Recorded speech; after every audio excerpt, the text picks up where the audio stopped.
신약성경 히브리서 10장 19절에서 22절 말씀입니다. 신약성경 히브리서 10장 19절에서 22절 말씀 찾으신 줄 알고 제가 공독해드리겠습니다. 그러므로 형제들아, 우리가 예수의 피를 힘입어 성소에 들어갈 담력을 얻었나니 그 길은 우리를 위하여 휘장 가운데로 열어놓으신 새로운 살 길이요, 휘장은 곧 그의 육체니라.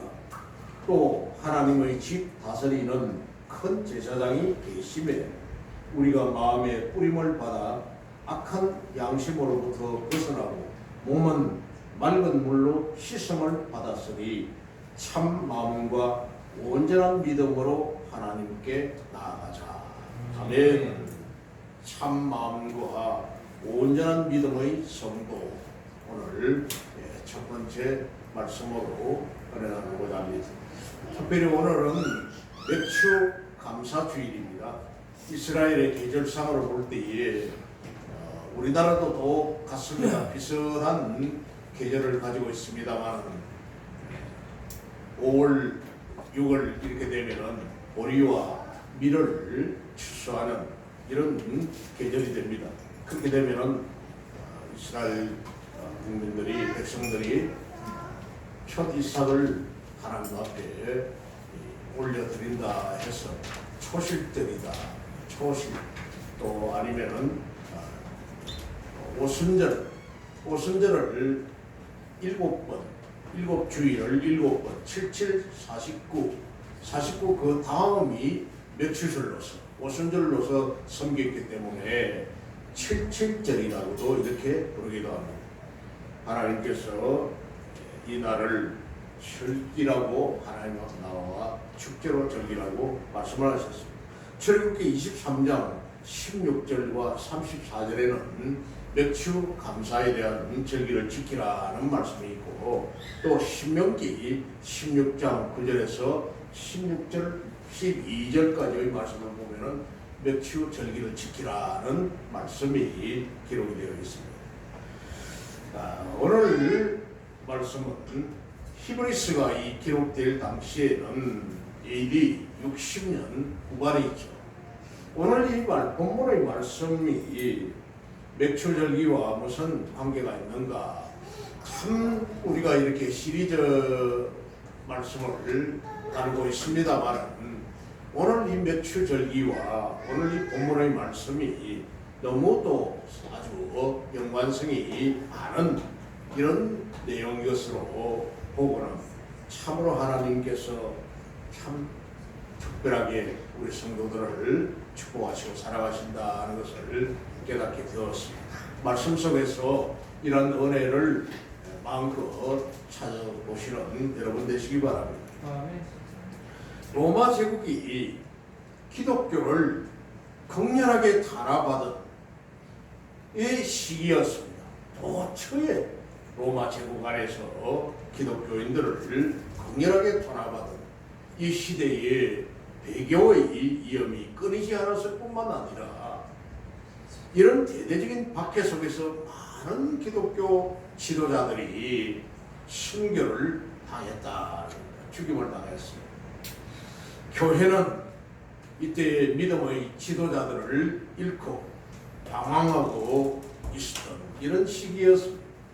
이때에 사도 베드로와 바울도 역시 순교를 당하였다는 이런 시대입니다. AD 한 67년에서 68년 이 어간에 기독교 지도자들이 거의가 순교를 당한 이런 때입니다. 이런 상황에서 믿음을 지킨 자들은 매우 가혹한 형벌을 받았습니다. 오늘 이 본문에 있는 박해는 네로 시대입니다. 황제 네로 시대였습니다.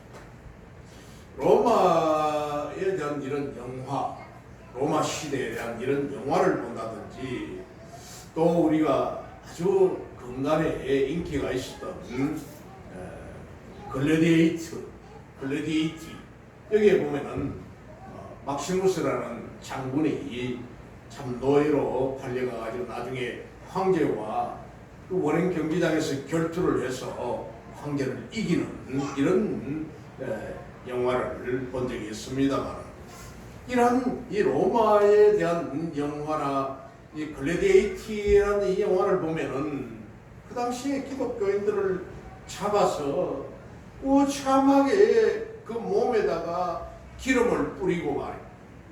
그 시가지의 중앙 광장에다가 십자가를 세워놓고 거기다 달아 묶어놔 놓고는 불을 질러가지고 밤중에 그 이 시신이 타면서 나는 그 연기와 냄새와 그 불이 그 시가지를 밝히는 이런 횃불처럼 그렇게 만들면서 이 네로는 성도들을 로마를 불태운 방화범이라고 그렇게 해가지고 죽였다는 거예요. 광장에 높이 세워놔놓고 불을 붙여가지고 횃불로 사람을 불질러가지고 거리를 밝히는 이런 탄압을 가했다. 조금 뒤에 있는 33절을 보면은 10장 33절에 혹은 비방과 환난으로서 사람에게 구경거리가 되고 혹은 이런 형편에 있는 자들과 사귀는 자가 되었으니 비방과 환난으로 사람들에게 구경거리가 되었다. 이 기독교인들을 그렇게 불질러 화형을 지르고 순교를 당하고 못 베어 죽고 그렇게 하는 것을 보고 로마 시민들이 그저 환호를 지르고 원행 경기장에 검투사를 만들고 안 그러면 사자떼를 풀어가지고 찢겨 죽는 이런 모습을 보고 모여있는 로마 시민들이 환호를 지르고 손뼉을 치고 그렇게까지 했다는 거예요. 참 비방과 혼란으로 사람에게 구경거리가 되었다는 이 말은 아마 이런 역사적인 사실을 가리키는 듯합니다. 이런 상황에서 로마 교인들은 배교와 순교 또 둘 중 하나를 선택해야 되는, 배교를 할 것인가 하나님을 떠날 것인가 아니면은 죽을 것인가 순교를 할 것인가, 이런 둘 중 하나를 선택해야 하는 신앙의 기로에 서 있었습니다. 그리고 이들 중 더러는 배교의 유혹에 사로잡혀서 쉽게 믿음을 저버리는 자들도 생겨났다. 지금 현재도 참 2년 반이라는 이런 코로나 정국을 당하면서 아직도 교회로 돌아오지 않는 교인들이 무려 20% 내지 30%가 있다고 합니다. 코로나로 정치적인 이런 방역을 계속 주장함으로 교회를 비방거리로 만들어서 교회가 코로나 키우는 그런 곳으로 치부하면서 교회를 탄압하고 예배를 못 드리게 하는 그런 상황으로 인해서, 왜냐하면 당시는 예배를 드린다는 것, 로마 사회에서 로마 신을 섬기지 않는 이런 반정부의 집회, 로마 황제를 숭배하지 않는 이런 정책, 이것은 남녀가 함께 모이는 기독교인들의 집회를 부도덕한 집회다. 남자와 여자가 한꺼번에 한 장소에 모이는 부도덕한 집회다. 또 성찬을 할 때에 살과 피를 먹고 마시는 이런 야만스러운 집회라고 이렇게 간주를 해가지고 아주 탄압을 격렬하게 했다는 것. 성찬이라고 이렇게 한다고 하면서 피와 살을 먹고 마신다. 누군가 누군가 죽여가지고 사람을 죽여서 그 살을 피를 나눠 먹는다. 이렇게 해가지고 야만적인 이런 집회다. 그렇게 해가지고 음란을 했다는 겁니다. 이런 예배를 거부하고 로마 신에게 제사를 드리기만 하면은 쉽게 용서를 받을 수 있었기 때문입니다.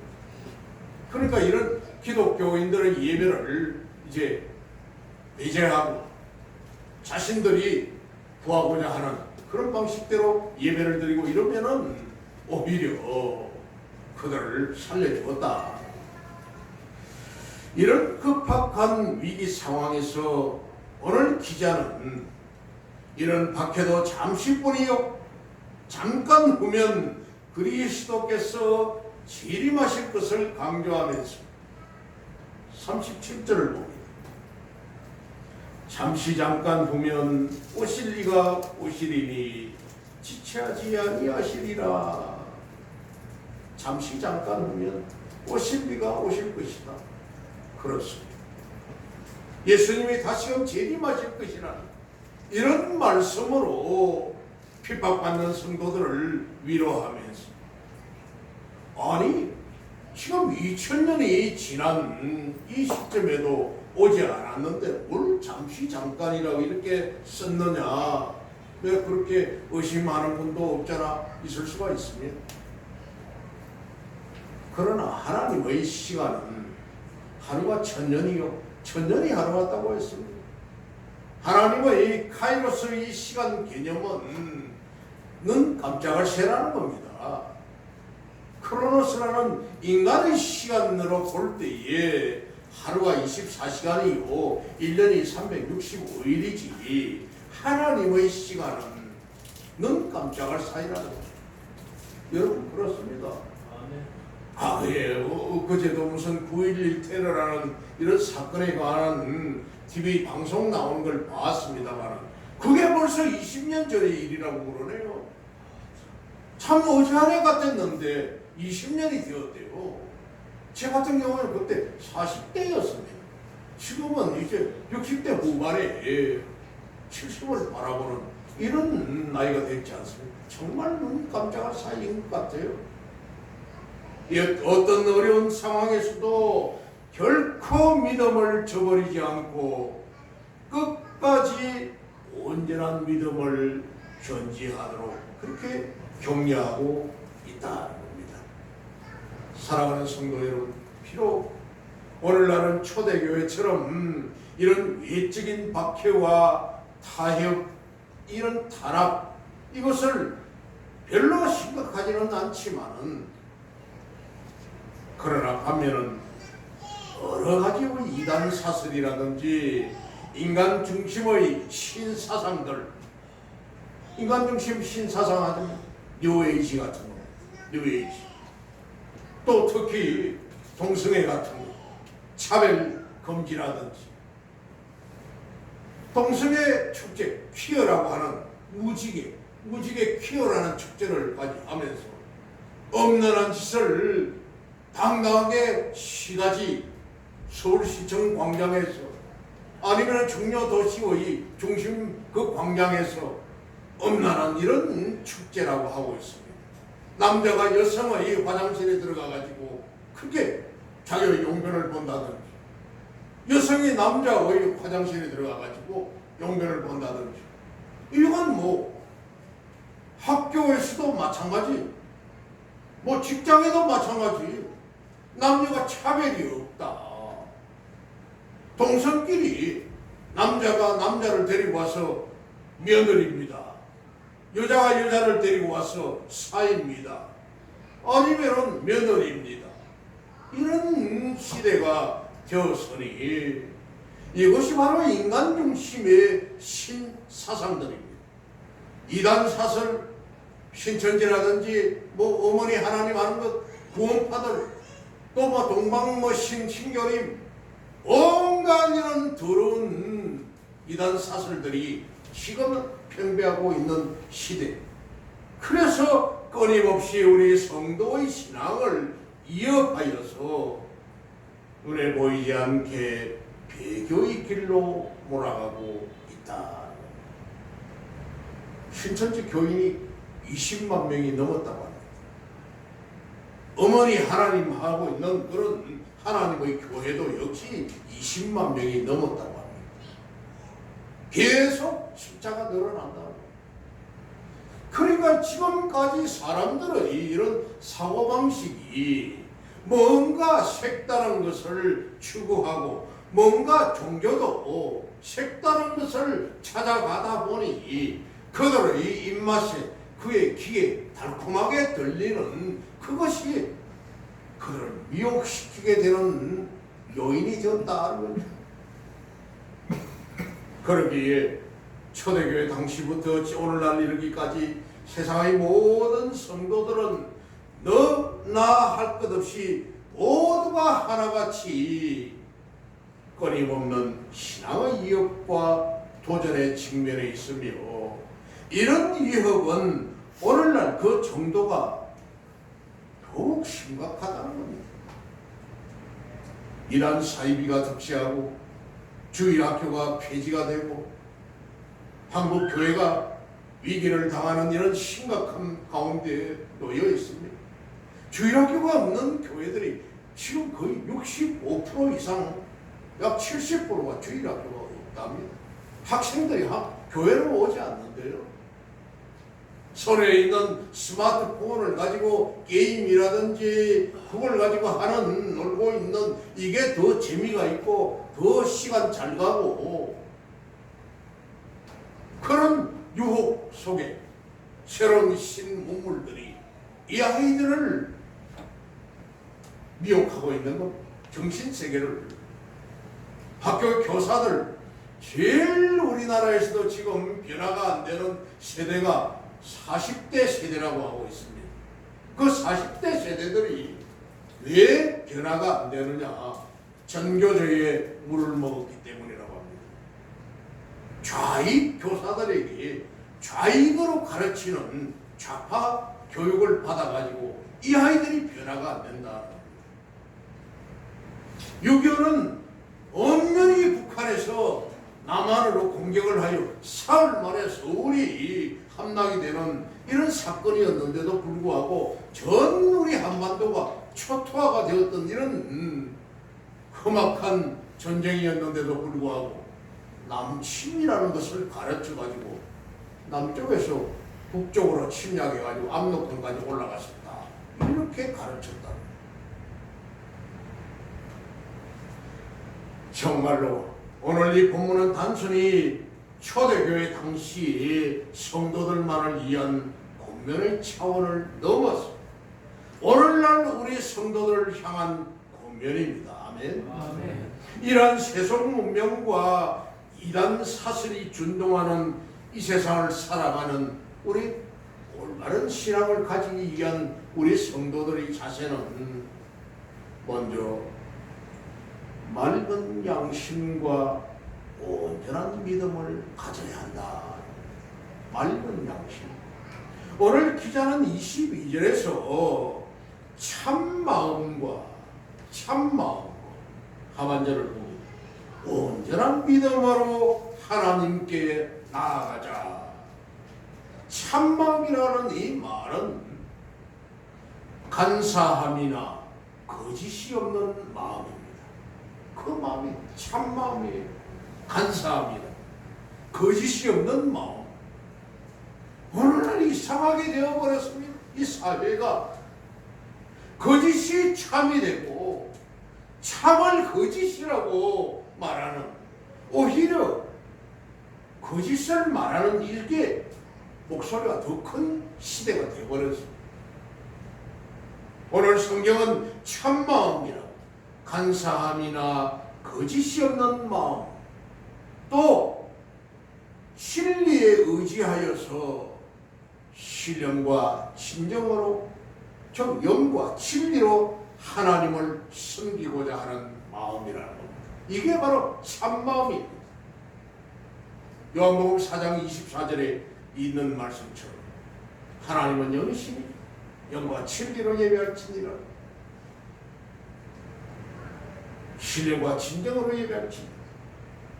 그리고 여기 있는 본문 중에 온전한 믿음이란 이런 예수 그리스도의 십자가 구속 사역을 의지하는, 예수님의 십자가 구속 사역을 의지하는 충만한 믿음이다. 온전한 믿음.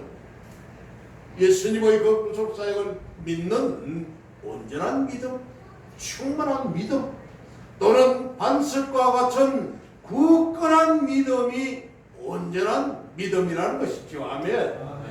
반석과 같이 단단한 굳건한 믿음. 이런 것 하나님께 나아가려는 자들이 갖추어야 할 올바른 신앙 자세를 가리킨다 할 수 있습니다. 그렇다면 우리 성도들은 어떻게 해야만이 하나님 앞에 나아가기에 부족함이 없는 온전한 신앙을 가질 수 있겠습니까? 그것은 먼저 마음의 뿌림을 받아서 양심의 악을 깨달아야 한다. 22절 상반절에 우리가 마음에 핏뿌림을 받아, 예수 그리스도의 그 핏뿌림을 받아 악한 양심으로부터 벗어나고, 그러니까 마음에 그리스도의 핏뿌림을 받아서 양심의 악을 깨달아야 한다. 아멘. 이는 예수 그리스도의 피를 내 마음에 뿌려서 악한 양심을 씻어야 한다는 것입니다. 오늘 맥주절을 맞아서 잠시 후에 성찬을 할 것입니다만, 우리가 주님의 이 살과 피를 먹는 이 기념의 예식을 할 때에 이 마시는 잔이 우리의 양심에 핏뿌림을 받아서 우리 속에 있는 악하고 더러운 모든 질병의 근원들과 양심에 있는 모든 죄악들과 우리 양심에 있는 더러운 영적의 모든 근원들, 질병의 근원들이 깨끗이 씻음을 받는, 또 이 핏뿌림을 통하여서 그리스도의 놀라우신 성령의 피로 정결케 되고 태움을 받아서 우리의 악하고 더러워진 모든 것들이 깨끗함을 입는 이 시간 되시기를 주님의 이름으로 축복합니다. 아멘. 이는 예수 그리스도의 피를 마음에 뿌려 악한 양심을 씻어야 한다는 뜻입니다. 실로 구약 성경 당시에, 구약 당시에 대제사장은 하나님이 계신 지성소에 나아갈 때에 희생 짐승의 피를 가지고 들어가서 그 피를 속죄소 앞에 뿌렸습니다. 속죄소, 하나님의 속죄소 앞에 뿌렸다. 레위기 16장 14절에서 15절에 그는 또 수송아지의 피를 가져다가 손가락으로 속죄소 동쪽에 뿌리고 또 손가락으로 그 피를 속죄소 앞에 7번 뿌릴 것이며, 또 백성을 위한 속죄제 염소를 잡아 그 피를 가지고 시장 안에 들어가서 그 수송아지 피로 행함같이 그 피로 행하며 속죄소 위와 속죄소 앞에 뿌릴지니라. 핏뿌림이 있어야 한다. 이렇게 함으로써 대제사장은 자신과 이스라엘 백성들의 허물을, 즉 죄를 사함받고 또한 하나님 앞에 담대하게 설 수가 있었습니다. 그럼에도 불구하고 이 구약의 제사인 핏뿌림은 이스라엘 백성들의 양심을 온전히 정결케 할 수가 없었습니다. 그 핏뿌림이 있었지만은 그들의 양심을 정결케 할 수가 없었다.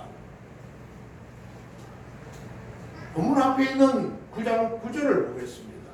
9장 9절에 이 장막은 현재까지의 비유니 이에 따라 드리는 예물과 제사는 섬기는 자를 그 양심상 온전하게 할 수 없나니. 구약의 이 핏부림의 제사, 짐승 잡아 드리는 이 제사로서는 그들의 양심을 깨끗하게 할 수가 없었다. 외형적인 외부적인 것은 정결케 할 수 있었겠지만은 그들이 정결케 되었다고 생각하니까, 그러나 그들의 양심은 깨끗하게 할 수 없었다. 그러나 신약에 이르러 우리 죄인을 위해서 대신 속죄의 제물이 되시고 십자가에 보혈을 흘려주신 우리 주님의 피는 우리 죄인들의 모든 악한 양심까지 정결케 하는 놀라운 능력을 주시는 겁니다. 아멘. 그리고 우리 주님께서는 자신의 보혈로서 이미 우리 성도들의 악한 양심조차도 정결케 하시는 구속 역사를 온전히 성취하셨습니다. 아멘.